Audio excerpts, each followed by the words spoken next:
السلام علیکم۔ آج میں میرے پاس ٹاپک تھا۔ قدرت اللہ شہاب ایک رائٹر ہیں، ان کی ایک کتاب ہے شہاب نامہ۔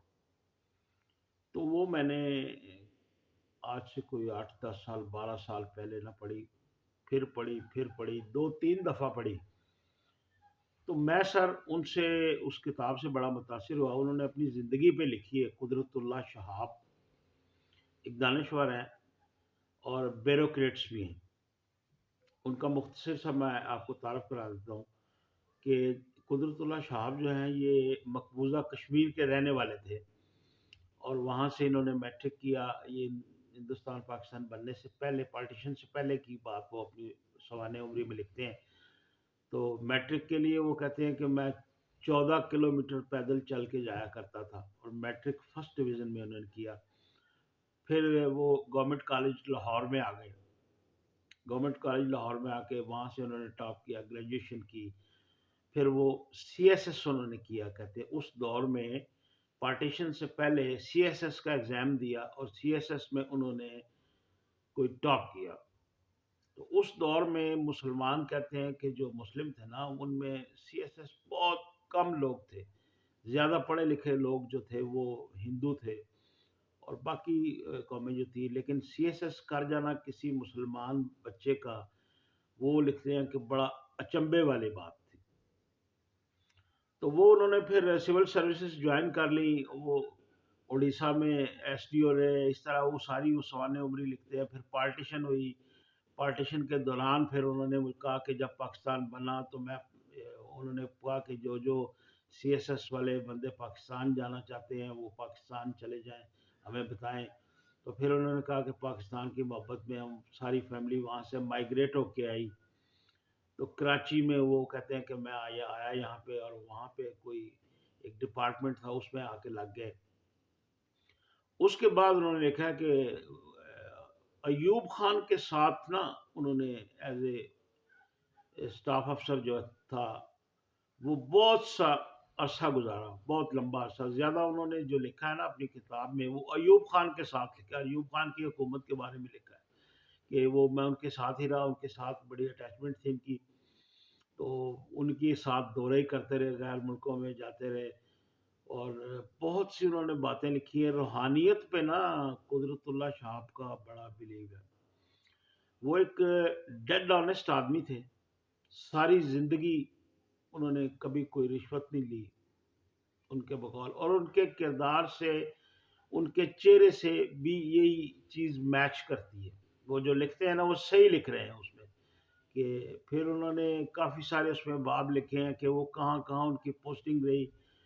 پھر انہوں نے ایک اس میں بڑے انٹرسٹنگ واقعات لکھے ہیں سر۔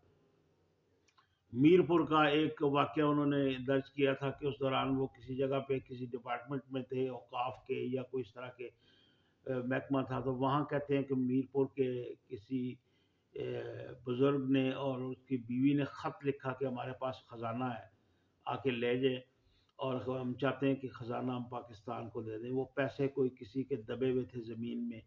وہ پھر وہاں واقعات لکھتے ہیں کہ وہ میں جیپ لے کے وہاں سے سرکاری گیا، تو وہ انہوں نے مجھے خزانہ، وہ پیسوں کی بوریاں دی، اس میں سونے بھی تھے، سونا تھا اور کافی چیزیں تھیں۔ تو کہتے ہیں کہ میں جیپ میں بیٹھ گیا، اور وہ میرے ساتھ پتہ نہیں پیدل چلنا شروع ہو گئے۔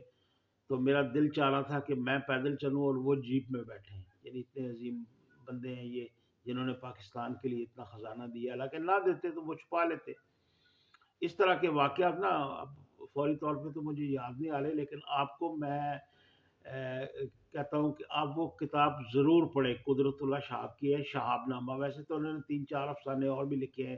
ایک ماں جی افسانہ ان کا بڑا اچھا ہے، وہ پڑھیں۔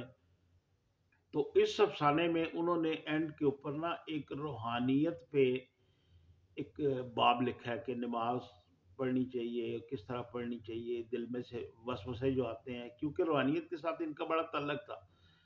تو وہ اس کو میں نے پڑھا، وہ ہے تو تھوڑا ثقیل بڑا، لیکن ہے بڑا مزیدار۔ آپ پڑھیں آپ تفصیل سے تو آپ کو بڑا۔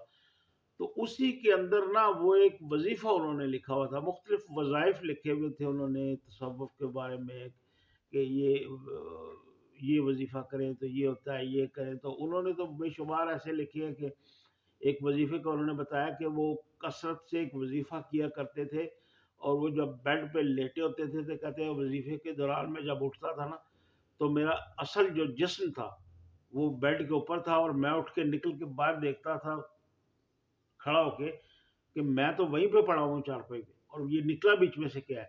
تو وہ پڑھنے سے آپ کو زیادہ نا اس میں آپ کو پتہ چلے گا کہ کیا ہے، کیونکہ روحانیت پہ بھی تھا ان کا بلیو.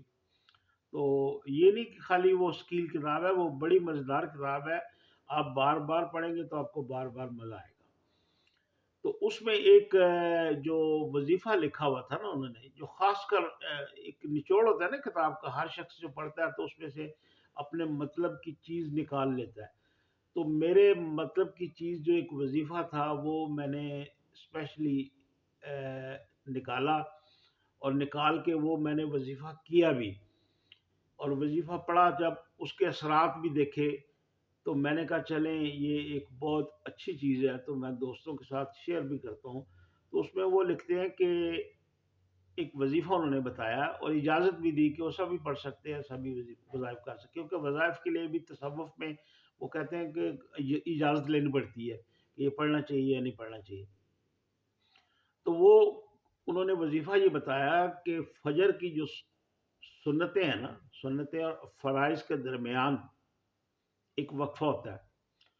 2 سنتیں فجر کی پڑھ کے بسم اللہ الرحمن الرحیم کے ساتھ الحمدللہ پڑھنی ہے. بتایا سب سے پہلے آپ نے 11 دفعہ درود شریف پڑھنا ہے، درود ابراہیمی، یعنی اللہم صلی علی محمد وعلی آل محمد کما صلیت علی ابراہیم وعلی آل ابراہیم انک حمید مجید، اللہم بارک علی محمد وعلی آل محمد کما بارکت علی ابراہیم وعلی آل ابراہیم انک حمید مجید.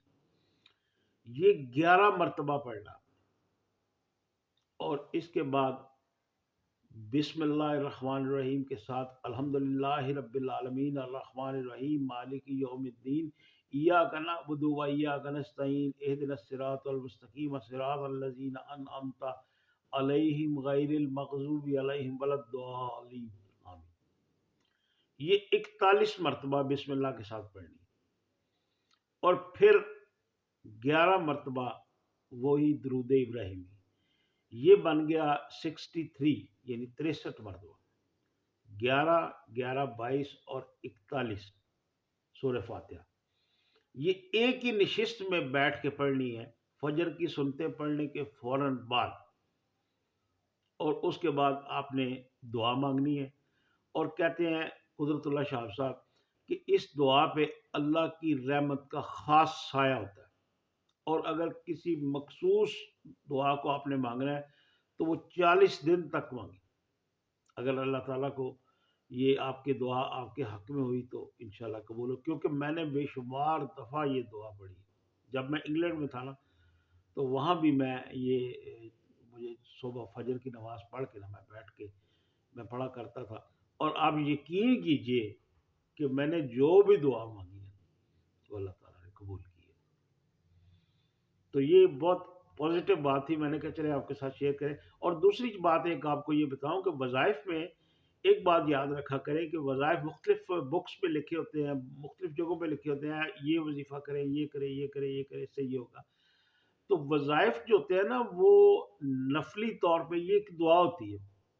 وظائف کے لیے بہت ضروری ہوتا ہے کہ آپ فرائض ضرور پڑھیں، یعنی فرض جو آپ پہ کیا گیا نا نماز، کہ آپ خالی جو ہے نا وہ وظائف کرتے رہیں تو فرائض کو چھوڑتے رہیں پھر بڑا مشکل ہو جاتا ہے، پھر ان کے وہ اثرات نہیں رہتے. کیونکہ پہلے اللہ کا حکم ماننا ہے، جو فرض آپ پہ وہ پڑھیں، اس کے درمیان میں یہ نفلی کام ہے یہ کریں.